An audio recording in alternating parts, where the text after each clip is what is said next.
1. A Prince of the East Bronx. Goldie Getz was so exhausted she could not scream any more.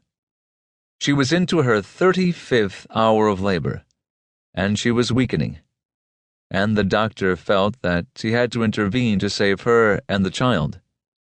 But first he wanted to talk to Al, her husband.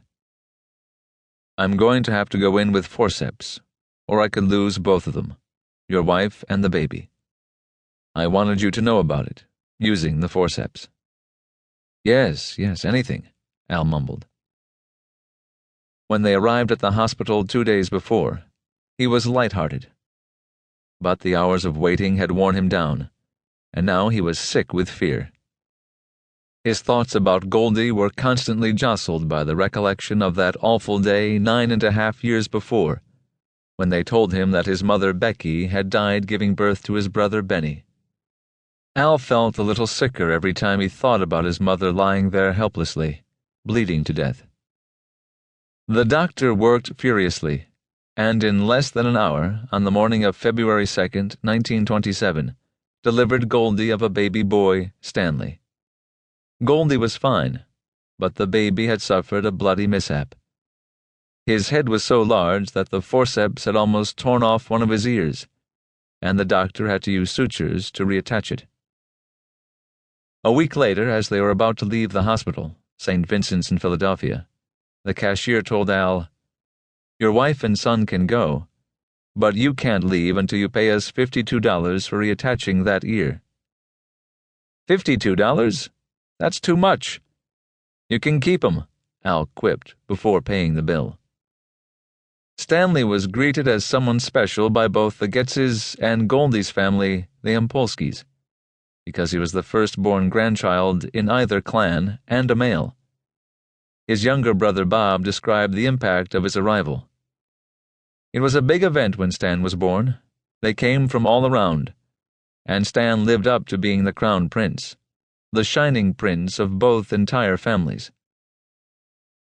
Both the Getzes and the Impolskis had left the Kiev area in the Ukraine in 1903, reacting as Jews to the virulent pogroms of that time. They did not know each other in the old country, and they followed different paths to Philadelphia, their American destination. Al's father, Harris Gayetzkis, and Harris's wife, Becky, struggled across Europe, taking odd jobs to earn their way westward. They finally made it to London, where they lived in the Whitechapel district, and where Harris owned a small tailoring shop. Al, named Alexander Cecil, was their first child, born in London on July 24, 1904. He was followed in London by Phil, named Pincus, in 1906, and another boy, born in 1908, who died during an epidemic in 1912. Harris had 2 brothers and a sister who were prospering in Philadelphia, and they convinced him to join them there.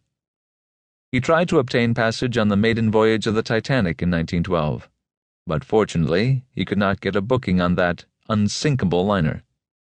He brought his family to America on another ship in 1914.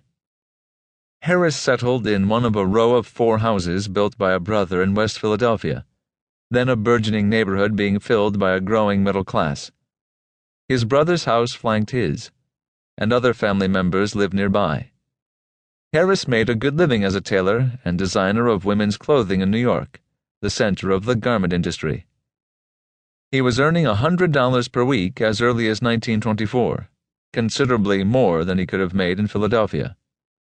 He never moved to New York, however, because he enjoyed living close to his kinfolk. He traveled between the 2 cities by train, staying in a New York rooming house from Monday to Friday and coming home for the weekends. All members of the family shortened their name from Gayetzkis to Getz on arriving in America. One of Harris's brothers, Nathan, subsequently made another switch.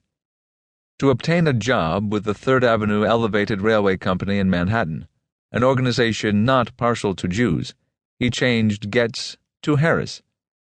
Nathan's son became a doctor, which prompted Stan's Uncle Benny to say, "We finally attained the dream of every Jewish family, a doctor. And he doesn't even have our name." To keep listening to this audiobook for free, click the link in the description. It will take you to a free Audible trial where you can listen to this and many other books for free for 30 days.